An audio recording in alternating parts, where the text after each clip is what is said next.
Hello everybody, it is great to be back in our Tesla Model 3. It's been about a month, actually a little bit more than that. We had the Polestar 2 as a rental, and while that was a good car, I mean, I have nothing against it, there really is no place like home, right? I mean, when you get back in your own car and it smells the way you remember, and it's, you know, just a happy feeling. And one thing that very initial impression of being able to compare to the Polestar, I had forgotten how light the Model 3 feels, or I guess I didn't realize it until being able to compare to a vehicle that is like 1,000 pounds heavier. The Model 3 just feels nimble and light and just great to drive.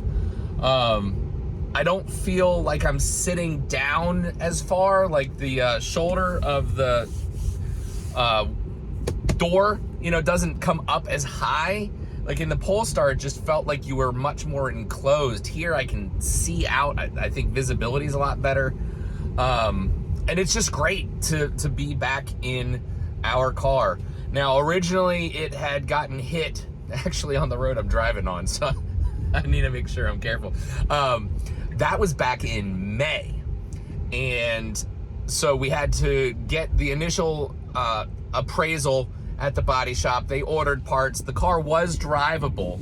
So we were driving around while the parts were on order. That finally came in a little bit more than a month ago. We dropped it off at the body shop, and then it took a couple weeks for that repair for the front bumper, driver's fender, two wheels, and well, they had to take the wrap off of the driver's door. So then once it was finished at the body shop, then we had to take it over to a place to get the wrap redone. So the front bumper, fender, and driver's door were completely redone. That all looks great. So I'll actually put a link to Autuko, is the shop that redid it for us. I think they did a pretty good job, you know, just upon an initial inspection.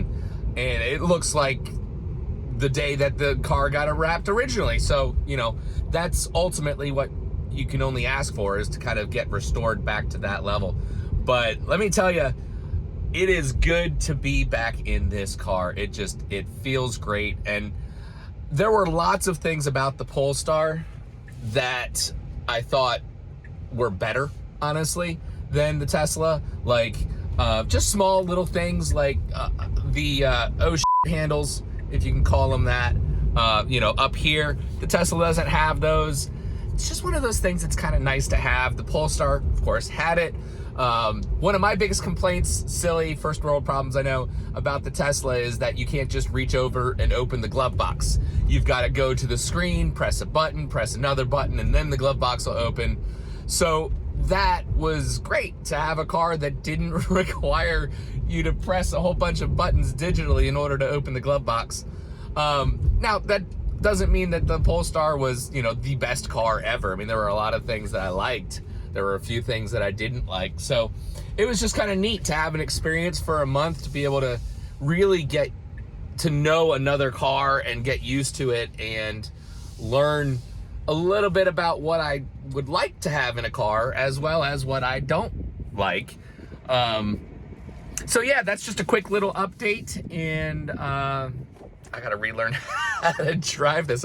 I reached down to the center of the console to try to shift gears into reverse, where of course the Tesla uses that on the driving stalk right by the steering wheel. So it's interesting. It's like, oh, I gotta relearn how to drive the Tesla now, but that should be fairly easy. So yeah, just a quick update. I hope all of you are doing well, and until next time.